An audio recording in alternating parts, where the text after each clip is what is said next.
Alguma vez alguém já ofendeu você? Alguma vez você já ofendeu alguém? Quando isso acontece, o perdão se faz necessário. Pedro certa vez perguntou para Jesus: Mestre, até quantas vezes devo perdoar um irmão quando ele pecar contra mim? Até 7 vezes? E Cristo disse: não até 7 vezes, mas até 70 vezes 7. Jesus também ensinou na oração do Pai Nosso de que nós, para termos o perdão de Deus, precisamos perdoar ao próximo. Agora, o que a palavra de Deus nos ensina mais a respeito do perdão? Quem é que pode produzir isso em nosso coração? E quais os passos que eu devo dar para alcançar o perdão de Deus? Está começando o seu programa Bíblia Fácil.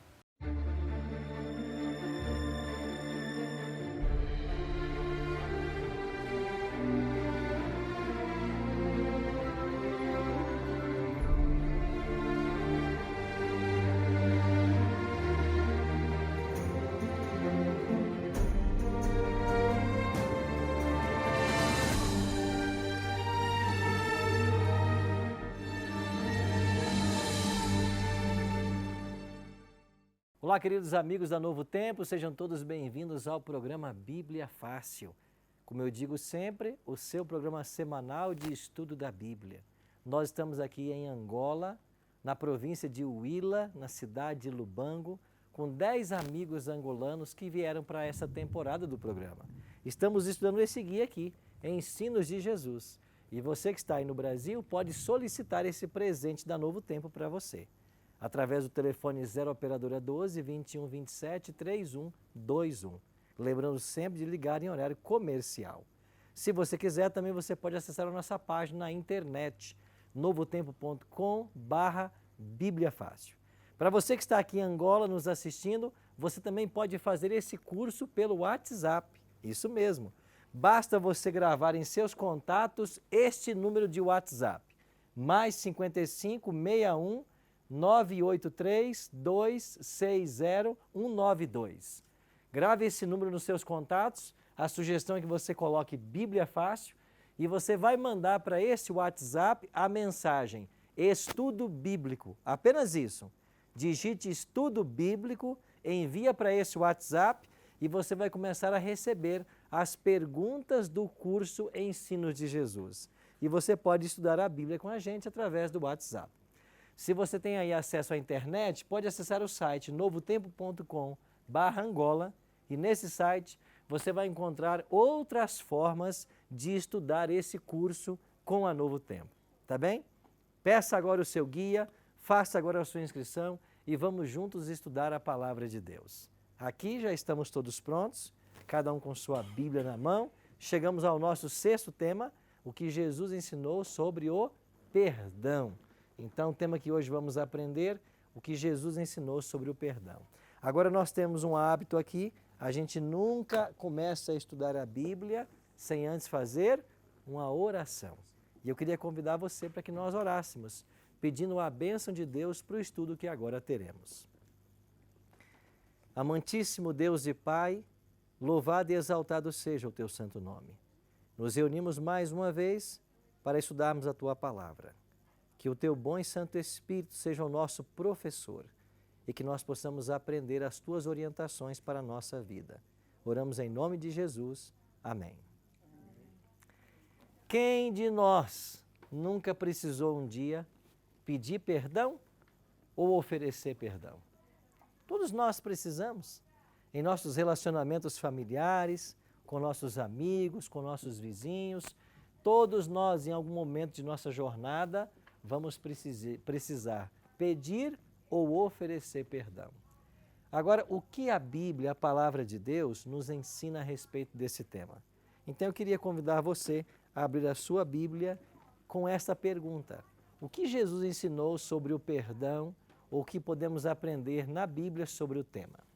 Em Romanos capítulo 3, versos 10 e 23, nós temos uma descrição do apóstolo Paulo a respeito da situação em que encontra o ser humano. Vamos ler aqui 2 versos. Romanos 3, verso 10. Mas como está escrito, não há um justo, nenhum sequer. E no verso 23, pois todos pecaram e carecem da glória de Deus. A situação do ser humano é esta: não há um justo sequer. Todos pecaram e carentes estão da glória de Deus. E é por causa desse estado de pecaminosidade que o ser humano depende do perdão. Não só do perdão de Deus, mas também do perdão do próximo, daquele com quem nós nos relacionamos. Agora, um outro detalhe interessante. Que oração fez Davi após haver pecado contra Deus? Aqui no Salmo 32, verso 1, bem-aventurado aquele cuja iniquidade é perdoada e cujo pecado é coberto. O que quer dizer a palavra bem-aventurado? Feliz, né? Feliz. Então, feliz aquele cuja iniquidade é perdoada e cujo pecado é coberto. E no verso 5, confessei-te o meu pecado e a minha iniquidade não mais ocultei. Disse, confessarei ao Senhor as minhas transgressões e tu perdoaste a iniquidade do meu pecado. Ou seja, Davi encontrou conforto no perdão divino. Ele pediu perdão a Deus e ele sentiu paz no seu coração porque Deus o perdoou. Esta relação de pecado e perdão, pecado, arrependimento e perdão, será uma constância na vida do crente, na vida daquele que procura servir a Deus. Porque todos nós, cedo ou tarde, caímos em pecado e precisamos da graça de Cristo constantemente em nossa vida. Porque quer seja por palavras, quer seja por pensamentos, quer seja por atos, nós ofendemos a Deus e precisamos buscá-lo para obter o perdão e a reconciliação. Quem somente pode perdoar pecados? E aqui a gente entra numa parte bem interessante do tema do perdão. Olha o que a Bíblia diz sobre esse assunto. Em Salmo 130, verso 4, o salmista diz assim: contigo, porém, está o perdão para que te temam. O salmista diz que o perdão está com o Senhor. É Deus quem tem o perdão para dar. Agora, quando vamos para o Novo Testamento, no Evangelho de Marcos, capítulo 2, verso 7, aqui diz o texto: por que fala ele deste modo? Isto é blasfêmia. Quem pode perdoar pecados senão um que é Deus? Aqui em Marcos, capítulo 2, você tem o episódio quando Jesus perdoa os pecados de alguém.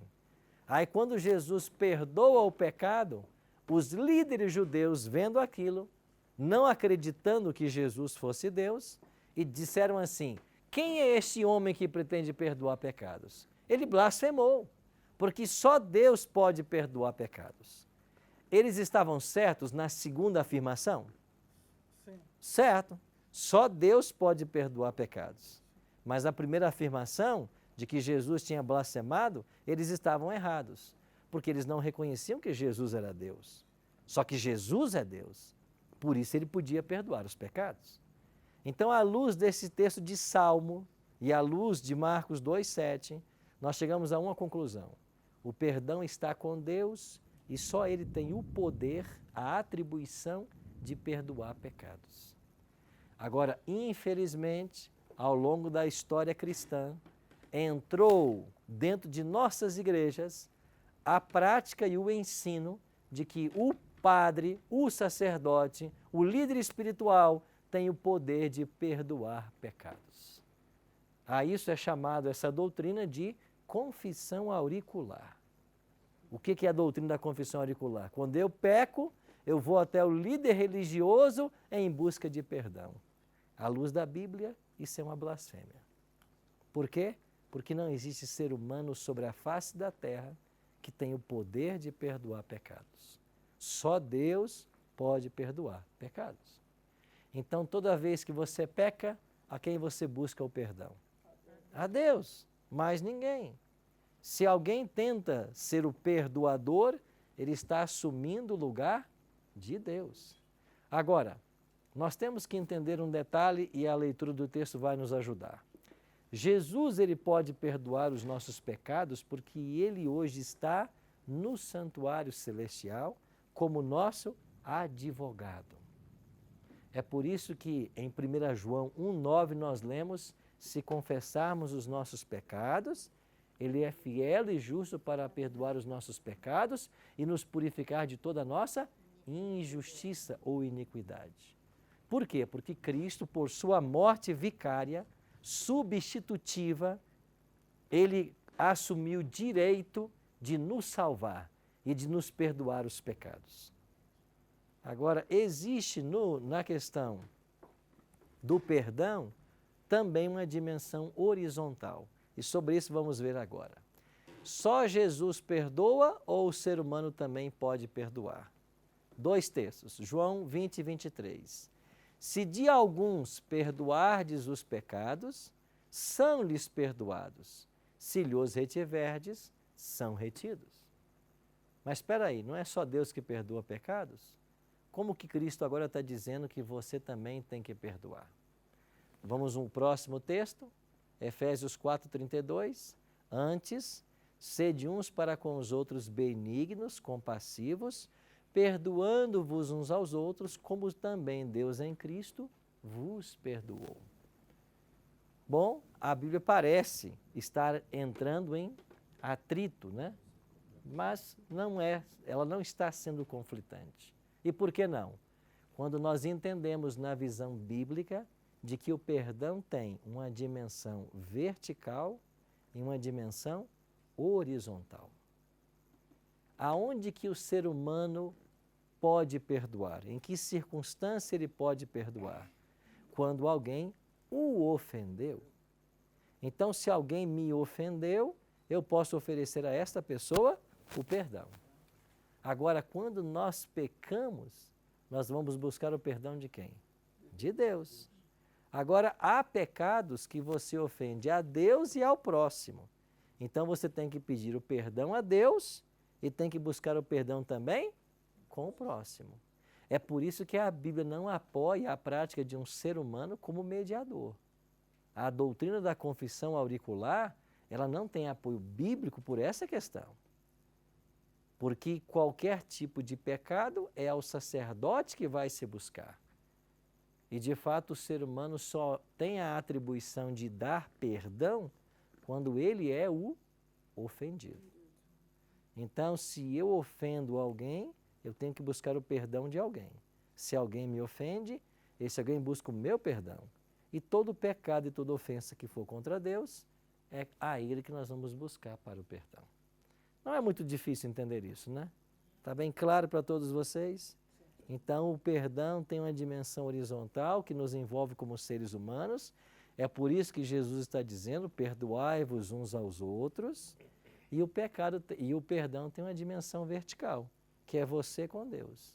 Então, não existe essa história de quando eu peco, eu vou atrás de alguém, qualquer líder que seja, em busca de perdão. Eu tenho que ir a Deus.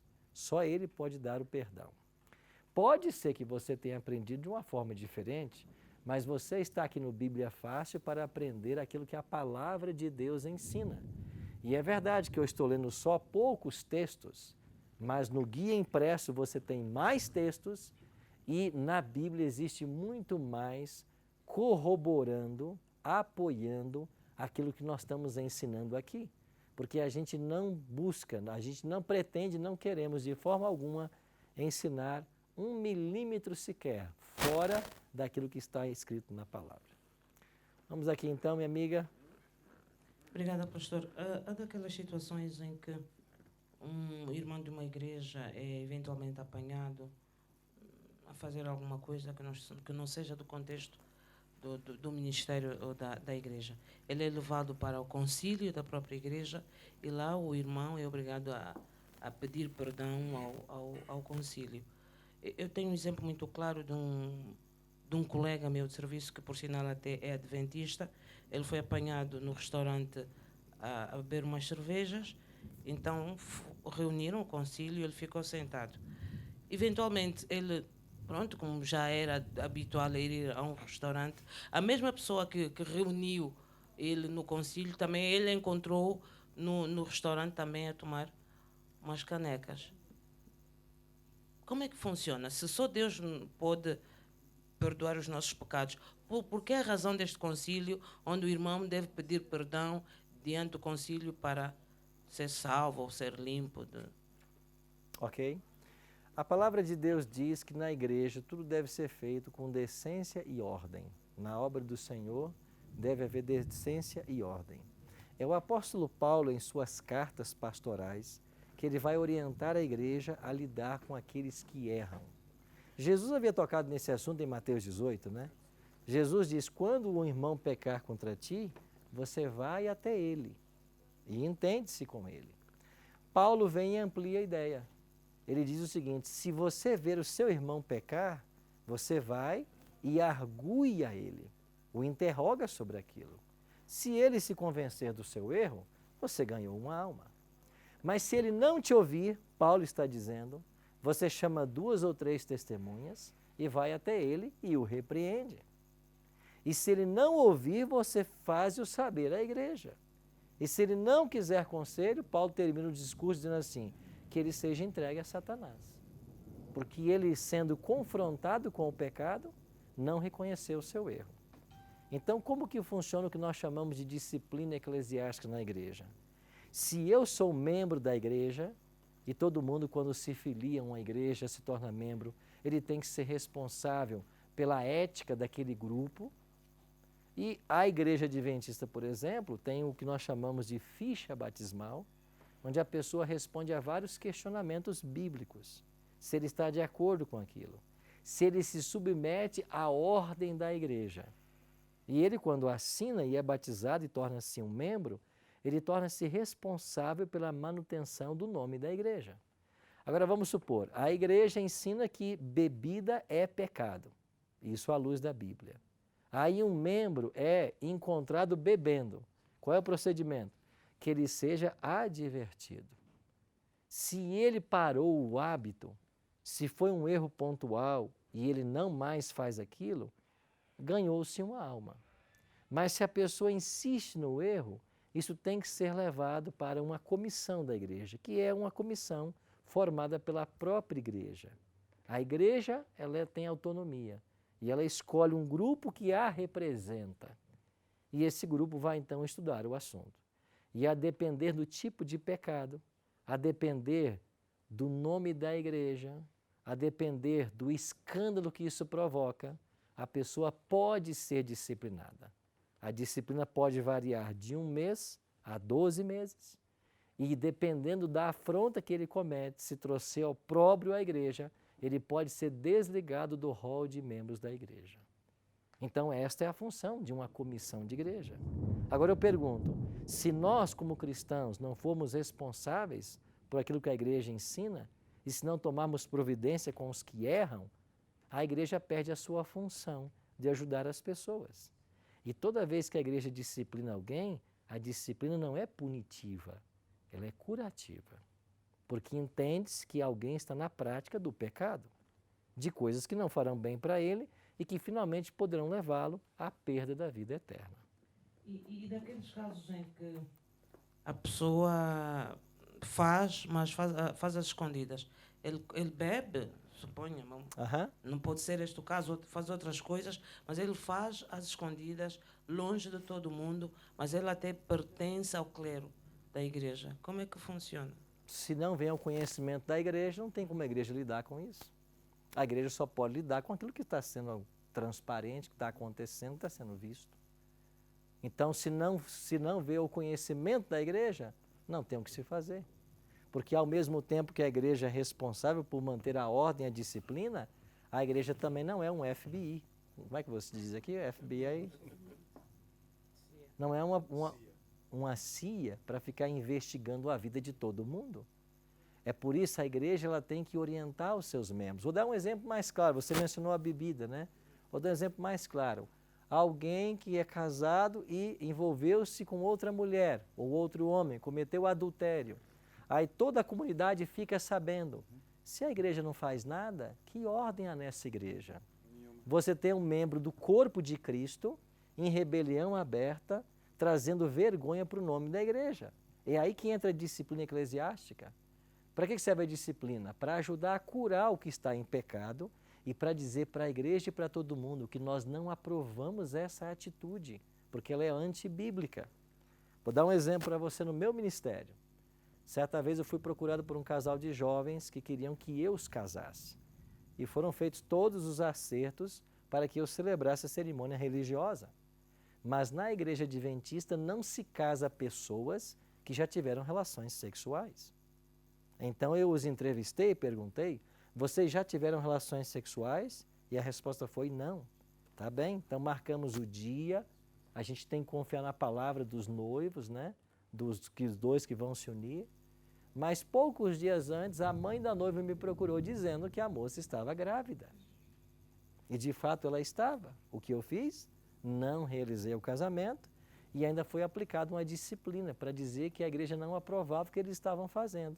Não só em ter relação sexual antes do casamento, como haver mentido quando perguntado sobre a questão. Então, se a igreja não tem disciplina, todo mundo faz o que quer. E como fica a igreja?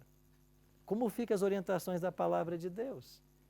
Então, a igreja tem que ser coluna e baluarte da verdade. E tudo que esse livro ensina, nós temos que ajudar as pessoas a compreenderem e a praticarem.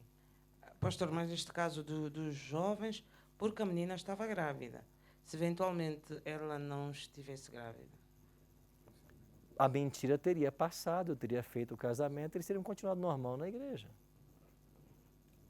Porque a gente depende da sinceridade das pessoas. A gente confia na palavra da pessoa. Mário? Pastor, concordo.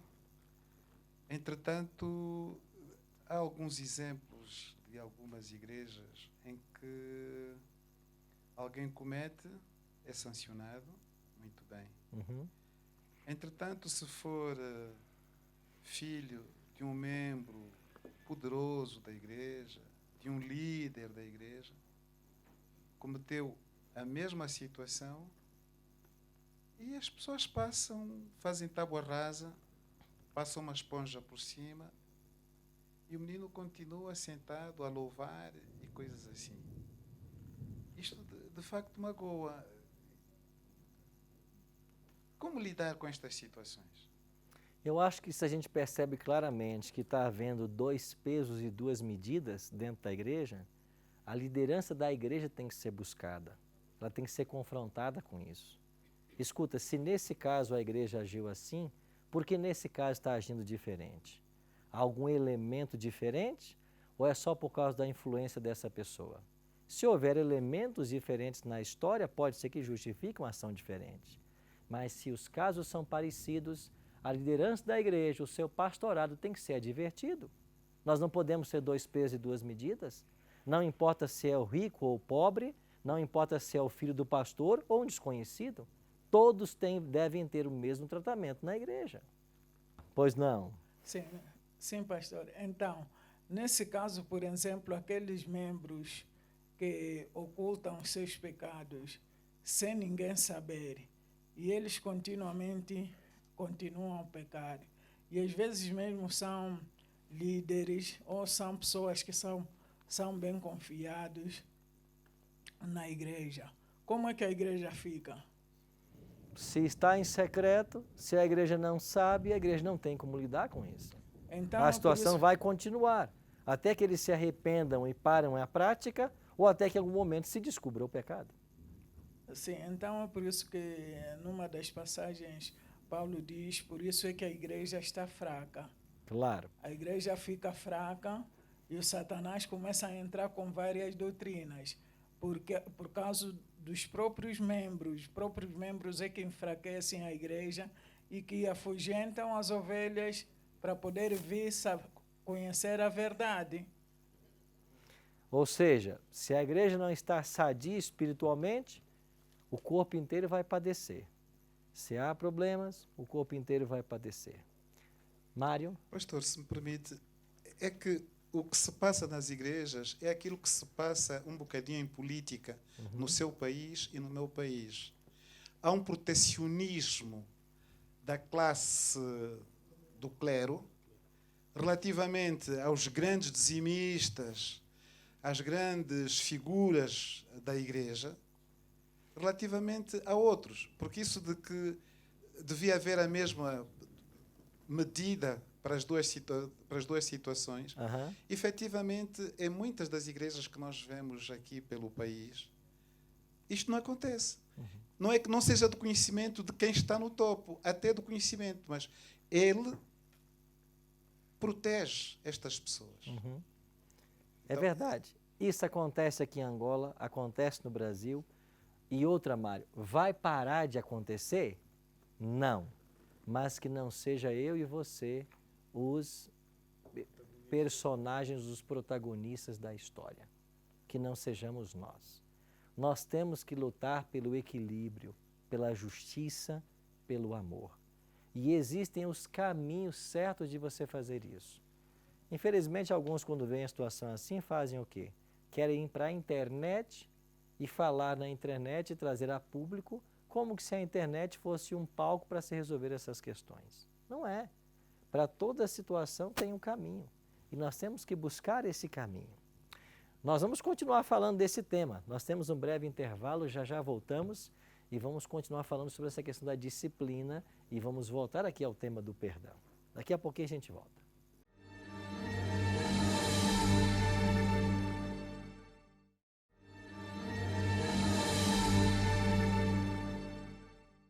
Estamos de volta com o programa Bíblia Fácil, agora aprendendo sobre o que Jesus ensinou sobre o perdão. Ao final do primeiro bloco, estávamos aqui numa discussão a respeito de disciplina eclesiástica e como a igreja deve lidar com vários casos. Pastor, por favor, sua palavra agora. Muito obrigado, pastor. Eu queria perguntar o seguinte, aquilo que o pastor acabou de dizer acerca de casamento. Mas antes de eu revelar a minha pergunta, primeiro queria saber o que é o casamento? Casamento é uma instituição sagrada, criada por Deus antes do pecado. Então, é quando um homem se une a uma mulher por toda uma vida. Isso é o casamento. Muito obrigado. Com relação àquilo que o pastor acabou de dizer, dos irmãos da igreja, depois, mais tarde, o pastor vem saber a verdade que a moça estava grávida. Uma pessoa que já viveu maritalmente e vem aceitar Jesus como Senhor, seu Salvador. E essa pessoa quer legalizar o seu casamento. Certo. Segundo a doutrina, porque ali não estamos a falar da Bíblia, agora é a doutrina. Estamos a ver agora a doutrina da Igreja Adventista e outras doutrinas. Por exemplo, na nossa doutrina pentecostal, o tratamento é diferente. Daquilo que eu acabei de ouvir. O casamento, quando se envolve já, antes de casamento, quando há pecado, a igreja não abençoa este casamento. A igreja não realiza cerimônia religiosa. Sim. A bênção sempre virá do Senhor, né? Sim. Agora, quando essa pessoa quer legalizar o seu casamento, uma vez que já viveu maritalmente, então a igreja não pode celebrar o casamento? Nós, adventistas, e eu não faço separação entre doutrina e Bíblia, porque eu não posso considerar uma doutrina que não seja bíblica. Então, toda doutrina, ela tem que ser bíblica. Então, o que é o casamento? É a união de um homem com uma mulher, com um pacto para a vida inteira. Agora, vê se você mencionou no seu exemplo que você tinha alguém que não conhecia Cristo, que vivia maritalmente. Até onde eu entendi. Depois essa pessoa conhece o Evangelho e quer então oficializar o seu casamento. Nós, no Brasil, não sei aqui em Angola, temos dois casamentos. O casamento civil, que é perante a lei dos homens, e o casamento religioso. A igreja só faz o casamento religioso. O casamento civil, resolvemos num cartório para isso. Não sei se em Angola é assim também. Também é assim.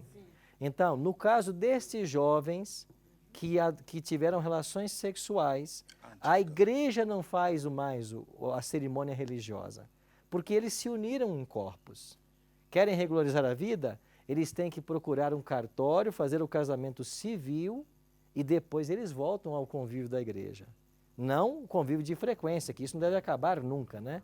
Mas volta a regulagem como membros regulares. No caso de uma pessoa que não conhecia o Evangelho, ele vive maritalmente, o que nós podemos fazer e deve ser feito é a regularização perante a lei dos homens, para que eles estejam casados no civil, civilmente, e a igreja pode fazer um culto de gratidão por esta união. Então, casamento religioso é uma coisa, é quando a bênção pastoral é invocada sobre o casal. Um culto de gratidão é a gratidão por esse casal ter conhecido o Evangelho, por estarem bem e fazer votos de que vivam bem. Agora, como nós, pastores, vamos dar uma bênção matrimonial para a união de corpos se ela já aconteceu? Então, para a Igreja Adventista, a bênção matrimonial que o ministro profere é quando haverá união de corpos. Então, busca-se a bênção para que esta união seja eterna. Se essa união já aconteceu, não existe bênção pastoral para ser invocada. E onde é que está o perdão? O perdão Mesmo está que for com o Senhor. Mesmo que for um membro cristão, onde é que está o perdão? Porque caiu no adultério. Eu com a irmã caímos no adultério. Então, nós reconhecemos o nosso erro. Então, nós queremos oficializar este casamento. Porque eu não posso servir Deus enquanto que eu estou a viver maritalmente. Não posso servir Deus enquanto que eu estou a viver maritalmente. Tá, veja. Eu tenho que oficializar o meu casamento, tanto civil como religioso. Veja, nós não podemos atrelar realização de cerimônia de casamento com perdão. Então, dá para entender que aí não há perdão. Sim. Não há perdão. Como? Não há perdão, pastor. Sim. Não, veja, Desculpe. eu não posso atrelar cerimônia de casamento a perdão. A cerimônia de casamento não confere perdão a ninguém. A igreja não tem autonomia para perdoar ninguém. Então, se Deus é misericordioso... É eles que têm que resolver a vida com Deus, não é a igreja. Não, mas o casar quer legalizar o casamento. Excelente, quer legalizar. ele pode legalizar. Primeiro ele acerta a vida com Deus. Qual é o pecado que eles cometeram? Adultério. Adultério. Sim. Como é que se resolve o problema do adultério? Aonde se busca o perdão que a gente acabou de ver? A Deus. E Depois disso eles estão perdoados. E o casamento? E o casamento? Procura-se o civil. Não pode. E o religioso? Não existe casamento religioso para quem já se uniu em corpos. Então nós queremos ver talvez essa prova na Bíblia. Não, Porque, pastor, já aconteceu há 3 meses atrás na MIB, numa determinada igreja, porque nós estamos aqui para falar o nome das igrejas, não é? Então, os irmãos viviam maritalmente, são cristãos.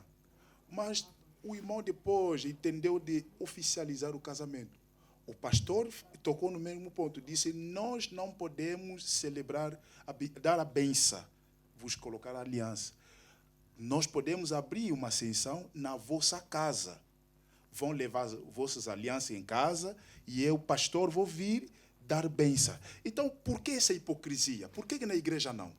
Aí eu discordo da pessoa, porque não importa o local físico onde a bênção Pelo é amor de dada. Deus. Se ela não pode ser dada na igreja, ela também não pode ser dada na casa. Em lugar nenhum. É ali que Jesus, às vezes, chama esse tipo de pessoa hipócrita. Claro, se a pessoa disser que não pode fazer aqui na igreja, mas na casa pode, ela está sendo incoerente. Porque a cerimônia não depende de geografia, em qualquer lugar é a mesma cerimônia. Então, se não pode na igreja, não pode também nas casas. Não concordo com esse procedimento. Tudo bem. Agora, a questão toda é a seguinte: a realização da cerimônia religiosa entende-se que a gente faz para a invocação da bênção para o casal. Nós não temos na Bíblia orientação clara a respeito desse procedimento. Só que partindo do Gênesis, onde você tem, deixará o homem a seu pai e a sua mãe, e os dois vão se unir, e ambos serão o quê? Quando é que o casal torna-se uma só carne? Quando há o ato. No ato sexual. E eu pergunto, se já aconteceu o ato sexual, qual é a figura do líder religioso agora para trazer a bênção para a união de duas pessoas que já se uniram? Eu posso, como líder religioso, orar e apoiar essa família E ninguém está dizendo aqui com isso que as bênçãos de Deus não recairão sobre eles.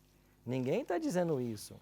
Eu só estou dizendo que quando duas pessoas têm relações sexuais antes de buscar a bênção, essa bênção para a união sexual, eles não mais terão. Mas não seria muita dureza da igreja? Não Porque é? se Deus é misericordioso, Deus já está a abençoar. E porque, eu não sei, eu não conheço muito a Bíblia por dentro, Aham. mas eu não sei se na Bíblia diz que tem que casar, tem que ter papel passado para ser abençoado. Aí que eu volto ao argumento que eu falei com o pastor. Nós não podemos associar perdão com a cerimônia. Vocês estão querendo atribuir, desculpa, vocês não, né? Não, Alguns querem atribuir à cerimônia religiosa o perdão. Ninguém, não pode ser feito isso. Quem disse que a cerimônia religiosa vai conferir perdão para o casal? mas pastor, Espera-se que eles já tenham sido perdoados por Deus. pastor, Pois não? desculpe.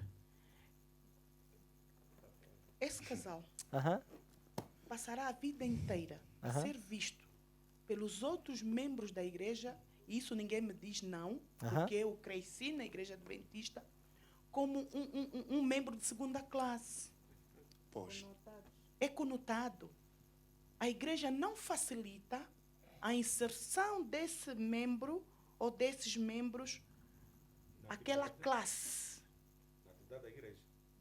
De qualquer forma, as atividades lá no púlpito e os outros membros, porque a igreja deixa esse vazio ali, os outros membros passam a ver aqueles membros como membros de segunda classe. Ok. Não atingem o nirvana na igreja. Tá. Pastor. Tá, deixa eu só terminar, eu dou a palavra. Então, Filomena, em cima da sua fala eu digo o seguinte: pode ser que na tua experiência você tenha visto casais que tiveram relação sexual antes do casamento, que não tiveram a cerimônia religiosa e foram tratados como membros de segunda categoria. Pode ser que na sua experiência aconteceu. Agora, nós aqui temos que lidar com duas coisas. Primeiro com Bíblia e entramos agora em procedimentos eclesiásticos. Em se falando de igreja adventista, você não tem uma linha em manual de igreja, em manual para ministros, que são aquilo que regulamentam a nossa ação como igreja, dizendo que aquele que não teve a bênção para o casamento está de alguma forma relegado ao segundo plano ou está inabilitado para qualquer atividade na igreja. Não existe isso. Não, é o que eu estou dizendo para você. Sim, é o que eu estou dizendo para você. Na tua experiência pode ser assim. Porque eu conheço casais que passaram pelo mesmo problema e são os principais líderes de igreja hoje. Como é que você me explica isso? Os principais líderes de uma igreja são pessoas que passaram por essa experiência. Então, a gente só pode falar assim, na igreja adventista acontece porque há um parágrafo dizendo que tem que ser assim. Como não tem, pode ser que aqui, ali e acolá aconteça isso, mas não é para acontecer. Agora, eu também, para fazer diferente, para dar a bênção matrimonial para qualquer casal, eu tinha que ter também um precedente bíblico. Eu tinha que ter uma orientação bíblica para fazer. E eu não faço porque eu não encontro. Vou dar um exemplo. Você recebe 2 jovens na igreja, eles são membros da igreja desde o nascimento. Começam a ter vida sexual ativa. A moça está grávida. Agora os 2 vêm aqui para que eu os case. O que você espera que eu faça como pastor? Eu vou casar esses 2 que estão em vida sexual ativa. Agora olha o outro lado.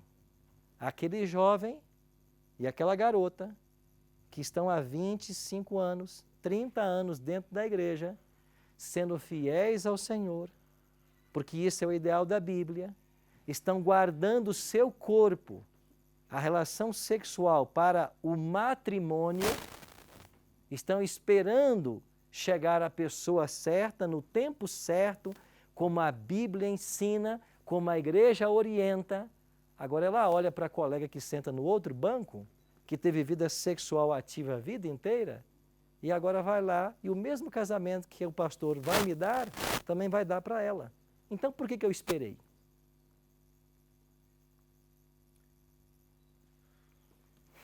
Nem pode pedir perdão. Pode, perdão, é o que eu volto a falar. Nós não podemos associar ao ato da cerimônia religiosa com perdão. Não podemos associar o ato. Nós não podemos associar a necessidade de perdão de quem adulterou com a cerimônia religiosa de casamento.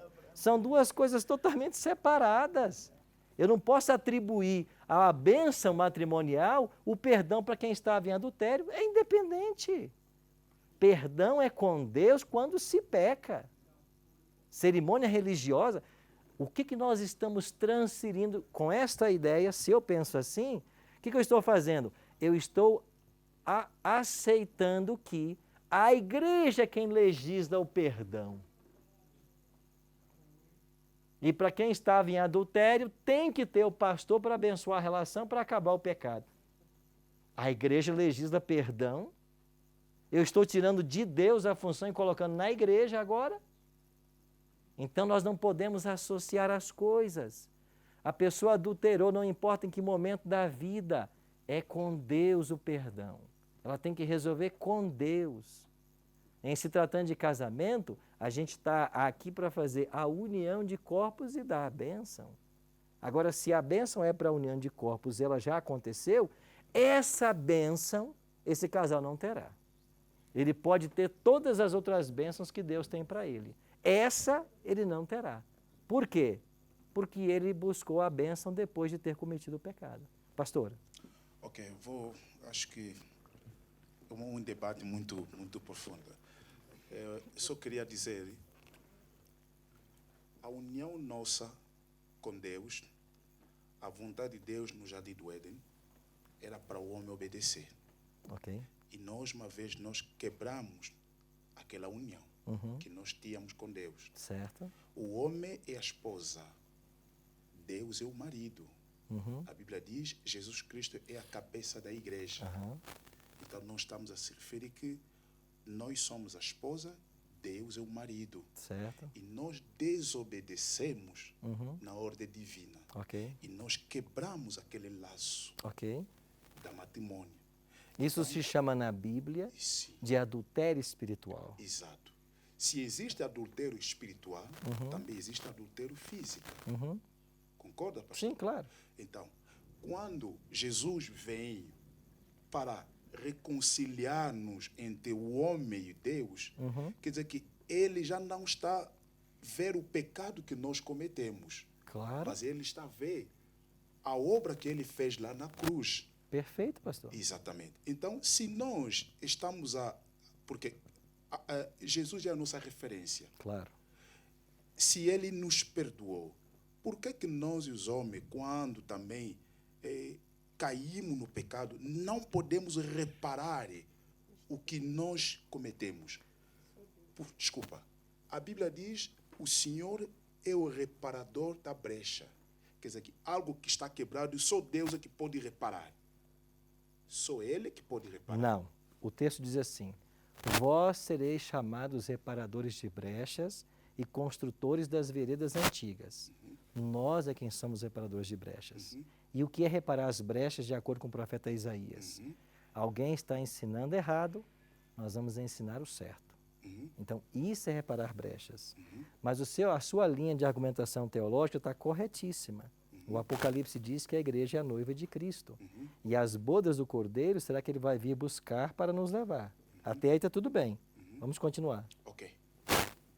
A Bíblia diz, Deus é misericordioso. Com ele está o perdão. Onde o pecado permanece e a graça do Senhor permanece ali. Nós estamos a se referir do caso do casal. Caíram no pecado. E quando nós não oficializamos, não reconhecemos aquele casamento, o pecado ainda faz impacto. Sim. Sim. O pecado ainda tem impacto. no meio desse casal. Não é?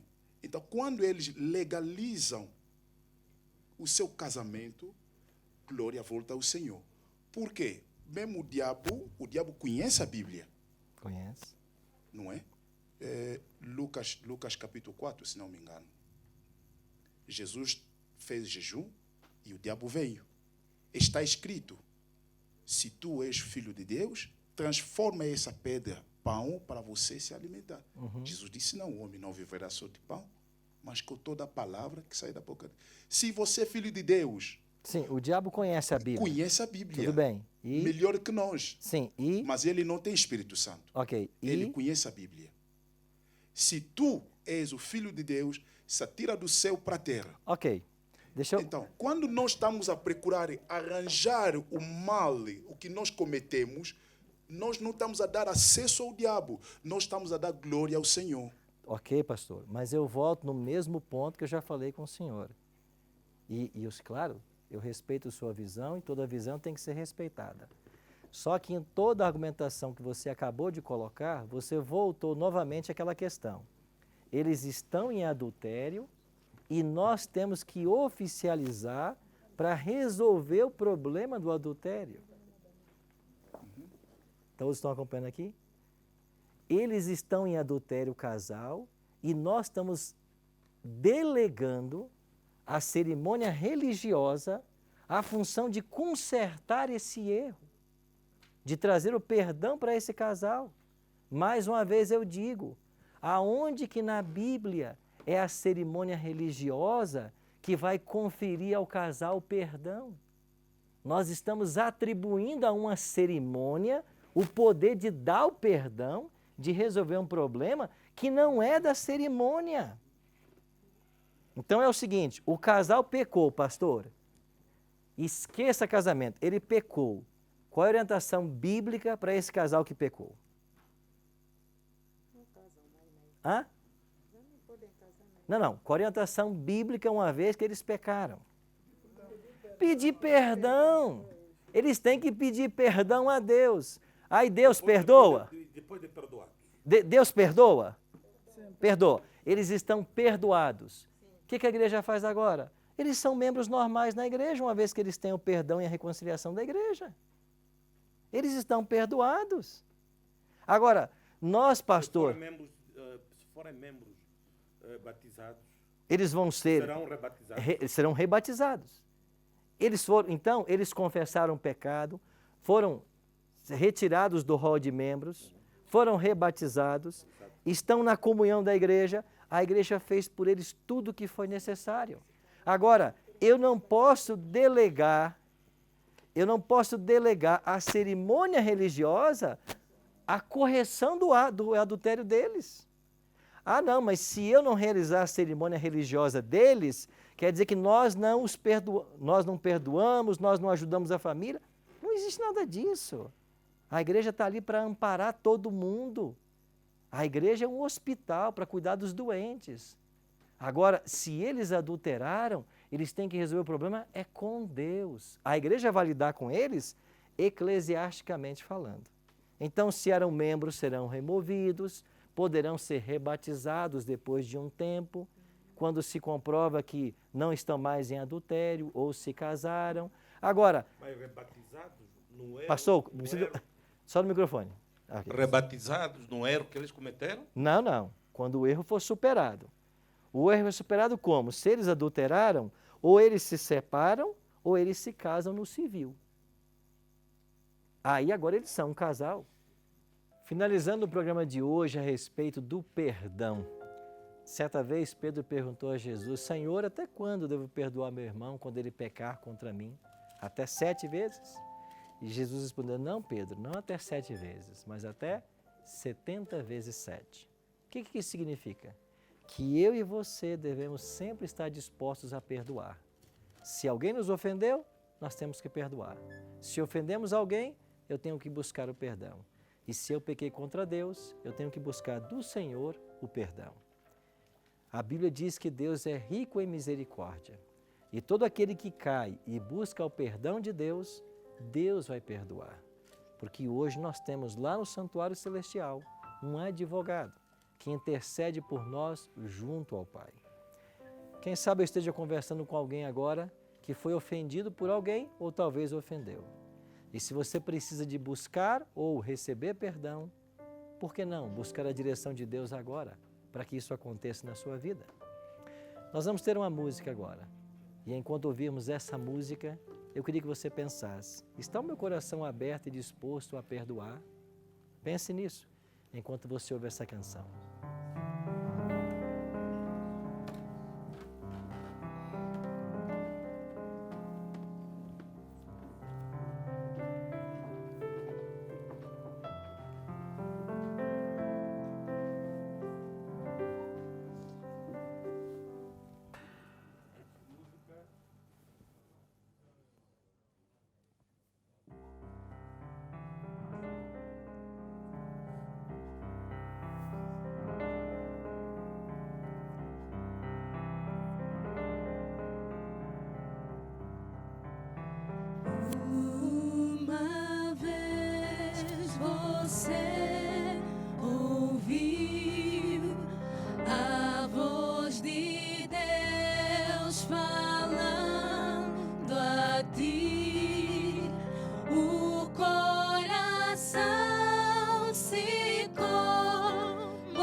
perdão de Deus deve ser buscado por todos nós.